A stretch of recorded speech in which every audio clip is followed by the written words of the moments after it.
கை தட்டினா ஓசை வராது. தனி மனிதன் தனித்து நின்றால் வாழ முடியாது. தனி மரம் தோப்பாகாது. ஒரு கை தட்டினா ஓசை வராது, இன்னொரு கை தட்டினாதான் ஓசை வரும். அதனால ஒரு ஆணை வர்ணிச்சு ஒரு பெண் தான் பாடணும். ஒரு கை தட்டினா ஓசை வராதா? வராது. வரும். நான் சொல்றேன். எப்படி சார் வரும்? இங்க கொஞ்சம் கிட்ட வாவே. கை தட்டினா ஓசை வரும். அப்படி இருந்தா கூட, அப்படி இருக்கும்போது வாழ்க்கை எப்படிதான் இருக்கும்? ஆனா நீங்க 4 வச்சுக்கணும்.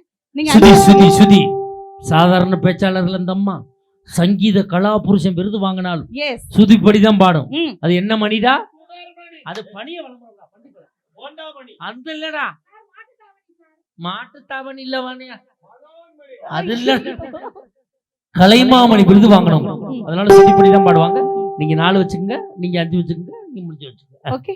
நீங்க பொட்டு வச்ச தங்க கொடா ஊருக்கு